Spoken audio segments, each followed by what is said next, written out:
All right, so last video you guys saw that I got the right-hand drive front clip home and I started to assess it. Well, the last video on the RX7 at least, because there's probably a video up about this Cressida now. So today I'm going to go ahead and start removing the interior from the RX7. Got Robert here to help me.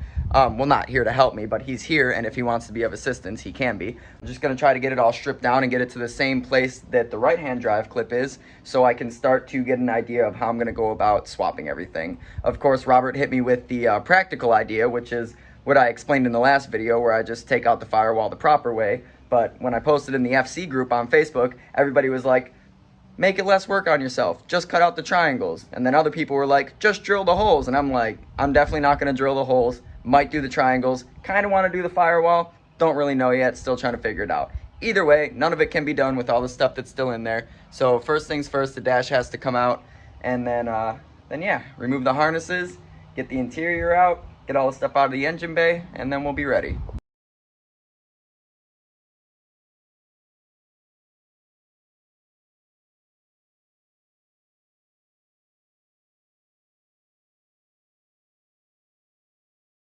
Okay, so Robert and I have been discussing this pretty much the whole time that we've been tearing the RX7 down, trying to see the best route of action when it comes to replacing the firewall. Now, I'd say that we probably still have different opinions on how it should be done, but I feel like there's a good plan here, right? So I just went over to the right-hand drive FC and took a picture and looked at this one and kind of mapped it all out, drew a template, and now I'm going to draw the template onto this one and then probably cut out this one.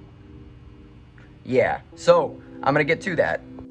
All right, so I drew out the design on this side of the firewall. All right, because, well, if my mom comes out here and sees me using the angle grinder without glasses on, I'm gonna get yelled at. So I got my safety glasses on, so I'm gonna cut this firewall.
Alright, so I got a majority of it welded up. There's still some holes in there, so I still got to keep grinding it down a little bit and fill them in, but I'm going to strip all the paint from the plate I welded in and the area around it so I can get a little bit better an idea of how it all looks.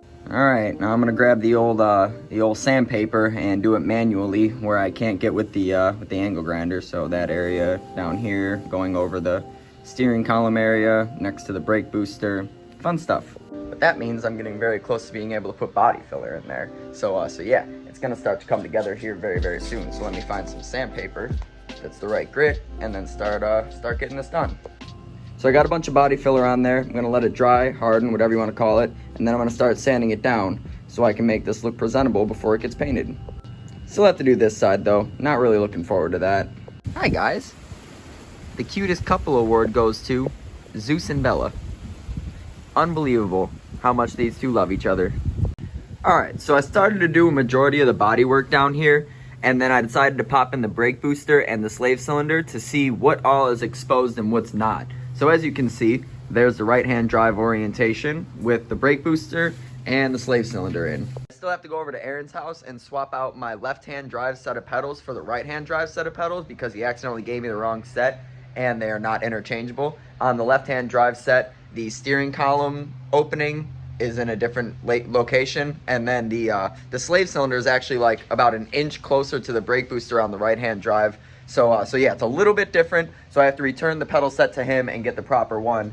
But once I do that, then I'll really be able to piece everything together and make sure it all fits correctly. Then of course take it all back apart, strip the engine bay, paint the engine bay, maybe even shade the engine bay. Don't know how much I'm gonna do, but yeah, you guys know that I like to do engine bays. You know that that's like, you know, the one thing that I've been able to paint that turns out really, really well, the 2 times that I've done it, whereas when I've painted a vehicle, the results have been, you know, as you would expect from somebody who has like 0 experience painting and is using a $15 gun from Harbor Freight. So with that, I'm probably going to wrap up today's video because I got a majority of the first part of the right-hand drive conversion done, and it'll set us up really good to move into the next video where I take care of the previous left-hand driver's side, because it's, you know, it's rusted out and it's not in great shape. So it's going to be a bunch of work, but I'm ready to do it right and I'm ready to get it done. So yeah, thank you guys for watching the video all the way through. Make sure you hit the like button. That pushes it to new people on YouTube.